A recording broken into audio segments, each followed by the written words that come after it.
Jane Austen presented her first novel for publication, which was Sense and Sensibility, and she sold it in 1810 to her publisher Edgerton, and the byline said, "By a lady." It was not considered appropriate for a nice young woman of Jane Austen's class to be writing and getting paid for it. So therefore, just to put out "by a lady" was a more decorous thing to do. When Pride and Prejudice was published 2 years later in 1813, when that came out, the byline simply said, "By the author of Sense and Sensibility." And this continued until her first novel and her last completed novel, Northanger Abbey and Persuasion, were brought out posthumously, and finally the public knew that it was Jane Austen. Jane Austen was born December 16th of 1775, which I think is a very significant year, just 1 year before this country was founded. So I like to keep that historical perspective in mind when I'm thinking about Jane Austen and her life and her works. She was born to a family, big family, in which her father was the pastor. He was the rector. It's Steventon, which is in Hampshire. It's near Basingstoke, which is not far from London. You can drive there easily from London nowadays. Jane Austen was the daughter of a clergyman in the Church of England, which was actually a very common profession for a gentleman to be in because it was considered a genteel profession. Her father, the Reverend George Austen, had degrees, a bachelor's and master's degree from Oxford University. He was married to a woman who also had Oxford connections, although of course women could not go to university in those days, but she came from a very well-educated family, was very well read. Austen's mother wrote sort of comic poems, and everybody in the family were great letter writers. They would put on amateur theatricals. You know, because she was not quite the baby of the family, but because she came kind of far down the line in that family, her experience when she was growing up was that the house was always full of teenagers, and one of the things that they liked to do was put on plays. And so sometimes she would act in them, sometimes she would stage manage, but there was always a feeling of kind of creativity and play in the house. She had a brother on either side of her who later went on to join the Navy, and they fought in the Napoleonic Wars. All of her brothers had a variety of careers. They were in the Navy, one became a clergyman. The second brother, Edward, was actually adopted by a childless family that wanted an heir. So he became the wealthy member of the family.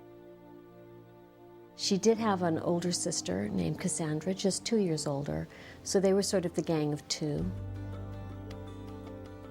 Cassandra was Jane Austen's elder sister, and when they were little girls, Mrs. Austen said, if Cassandra, who was known as Cassie in the family, and Jane was known as Jenny when she was a little girl, if Cassie were to cut her head off, Jenny would want to do the same thing. Girls at that time were not really formally educated, but she had been sent away, she and her sister, to be sort of educated. But came home after about a year, and they were really educated at home by their parents and by the older brothers.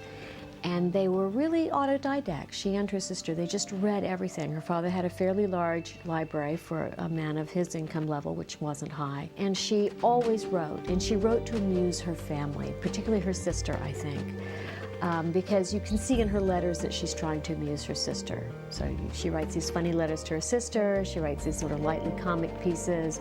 But her early work, the Juvenilia, is fabulous because you see that she was unrestrained in a way, that she would write about almost anything, as long as it would be either shocking or pleasing or comic to the people that she was reading aloud to in the evening, which was her family. And Cassandra was really Jane Austen's editor. There are stories written by Jane Austen's little nieces who remember going to the cottage at Chawton and hearing their two aunts, Aunt Cassie and Aunt Jane, laughing upstairs in the bedroom.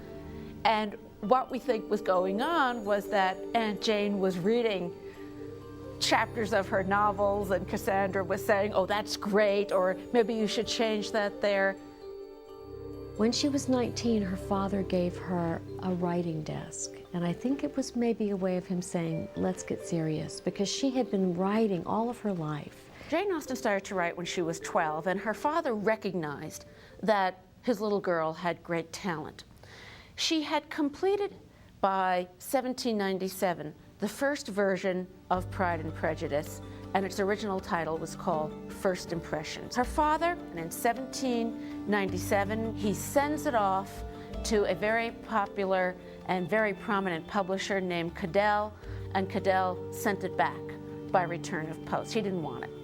But Jane Austen was a writer, so she kept writing. Her father decided to retire. He was a clergyman in 1800, and he gave the rectory in which he was living and the parish living which he was holding to Jane Austen's eldest brother, James, and the family moved to Bath.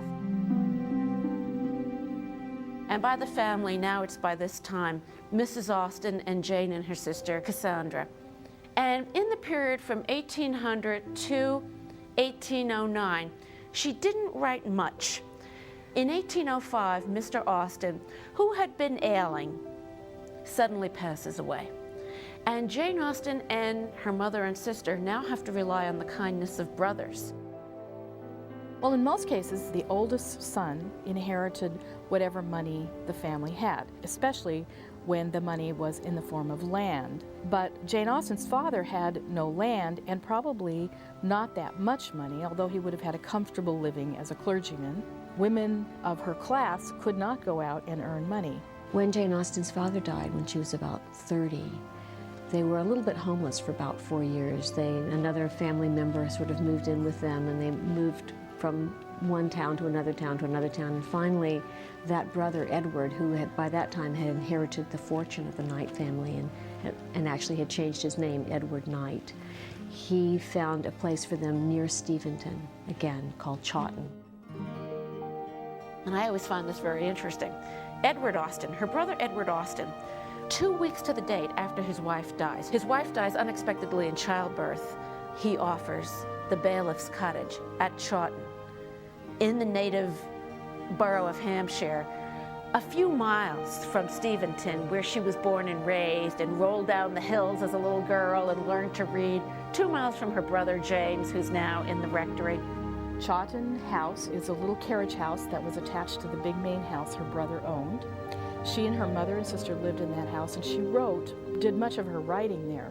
She moves there in July, and in August, what does she do? She takes out her old manuscript of Eleanor and Marianne, which she had started in 1795 when she was 20, and she changes that into Sense and Sensibility. And then she gets Sense and Sensibility accepted, and she takes out that First Impressions, which, remember, her father had sent off in 1797 when it was First Impressions. And she works on that and sells that, and that gets published in 1813. Meanwhile, she's writing Mansfield Park and gets that out, and then gets Emma out. Then she starts Persuasion, which is, for some people, the loveliest of the Jane Austen novels because it is the most romantic. And she finishes Persuasion and then starts to write Sanditon, and she's starting to feel ill. And I always think it shows her wonderful sense of humor and sense of irony, because what is Sanditon about? A group of hypochondriacs. And writes in pen for a while and eventually cannot dip the quill into the ink to go back to the page. So then she starts it in pencil. And then she has to lay down her pencil, having written only about 11 or 12 chapters. And she dies on July 18th, 1817, in the arms of her sister.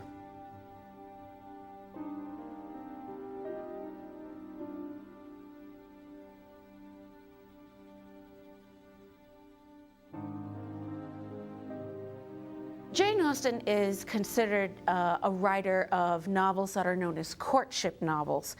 And we might think, well, why is she always concerned about young women marrying? It seems like that's all they do. But we have to keep in mind that in her day, the one thing they had to do for their future was to find a young man to marry who could keep them living in the style that they were used to living in. So all of her novels are courtship novels. However, each plot is very different, each heroine is very different, and yet we see certain shared characteristics. For example, the heroine is always on a journey of education in the sense of self-knowledge, learning more about herself, recognizing the major errors of her ways, and also she's learning more about the world. Jane Austen, to me, writes largely about the wonderful period of time which we all experience. You grow up and you begin to move from your family into the world. She describes, I think, beautifully, that period of time when people learn and become self-aware. Elizabeth Bennet says, when she reads Darcy's letter explaining himself, "I never knew myself until now." She's become self-aware. She is aware that she was prejudiced against Darcy because of his behavior and something that he did. She was aware that she did not see him fully. And her self-awareness is an important part of her growing up. The theme of Emma is also one of learning to become aware of yourself. One of the defining moments that we see in the novel is when she says something very cruel to a family friend, Miss Bates, and when she blushes at the realization of the cruelty she has committed, and that point of self-awareness is a turning point in the novel. Although she was not particularly a social reform novelist, certainly subtly added social commentary in her novels. And one of the tools she uses to do this is irony. And irony is saying one thing and meaning another, but as students in Introduction to Literature learn, there's also a kind of irony called dramatic irony, where the character says and does something that we, the readers, and we in the audience recognize is wrong, but the character doesn't know that it's wrong. So you see a lot of social commentary delivered this way in her novels. In Sense and Sensibility, at the very beginning of the book, where we seem to have too many Dashwoods on the first page, the two heroines, Eleanor and Marianne, are supposed to inherit Norland Park, but the great uncle, who is a bachelor and who had promised them that they would have Norland Park because they took care of him for 10 years when he was ailing, decides, because he is charmed by the antics of his 4-year-old great-grandnephew, to give the estate to him. So Jane Austen, just by this simple little story in the first page and a half of the novel, shows us how women can be marginalized by a society where women have no legal rights and just depend on their family. One theme that she spends a great deal of time on is what happens to women who have no one to provide financial support for them. You find very few good parents in Jane Austen's novels. Think of her most popular novel, Pride and Prejudice. The reason that Mrs. Bennet is so hysterical about getting the daughters married is that Mr. Bennet, who realizes he doesn't have a son, doesn't save, doesn't make financial plans.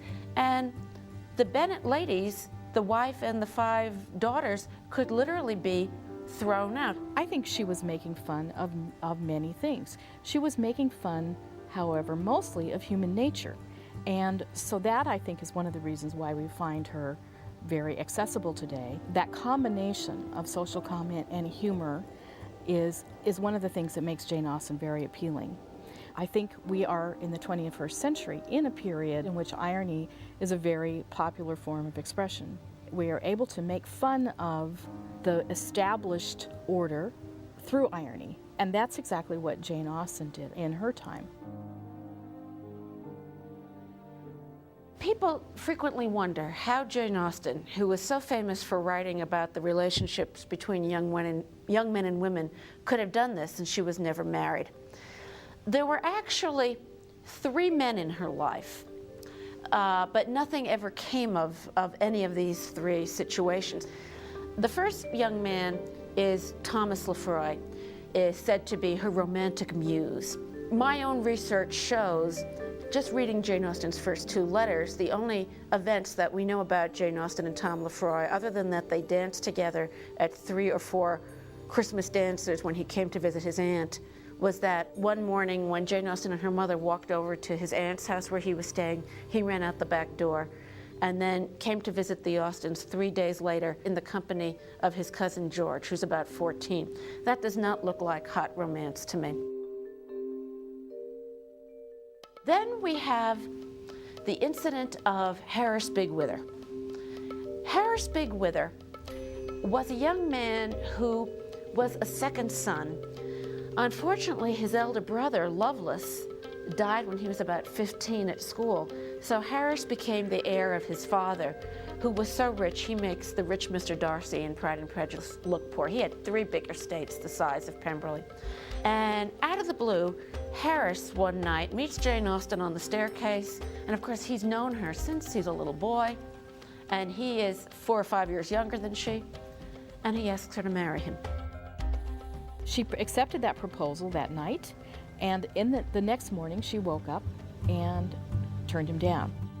Cassandra and Jane left the house very early in the morning and very quickly, so there was probably some tension involved in first accepting this proposal and then turning him down the next day. And she knew if she became Mrs. Harris Bigwither, she would be a very wealthy woman. Why did she accept and why did she change her mind? We know that she had written 3 of her books. It's very unlikely that she could have run a large estate and raised children and continue writing the way she was writing at the time. She would have had to give up her writing, very likely, in order to become a wife and mother. And I think that she just didn't really want to do that after all. I think Jane Austen realized something that she wrote many years later to her favorite niece, Fanny, Edward's eldest daughter, do anything but marry without love. I think Jane Austen recognized she did not love Harris Bigwither. But people married all the time during that time period without romantic love, as we call it, although she certainly spoke about romantic love a lot, and this is something she would have thought about, but I don't believe she would have been impractical had it not been for her writing and the importance of that writing to her. So it got patched up, I guess, socially between these families, but she definitely bailed on that one in a hurry. It was the shortest engagement possibly ever, 24 hours, or maybe not even 24 hours.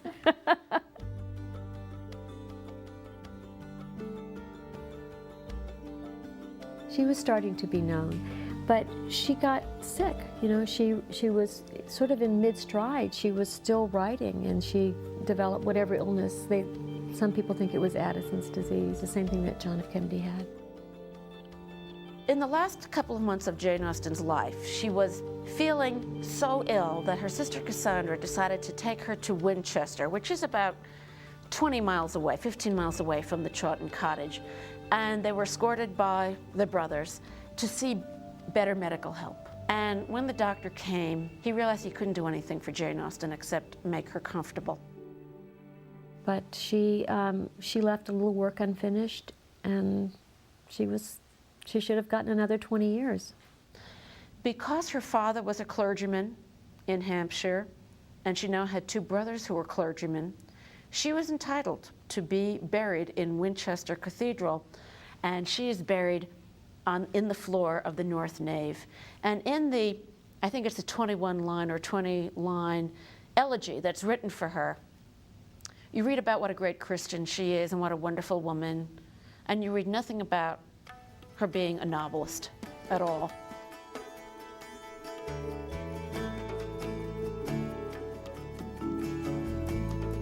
Jane lies in Winchester, blessed be her shade. Praise the Lord for making her, and for all she made. And while the stones of Winchester or Milson Street remain, glory, love, and honor unto England's Jane.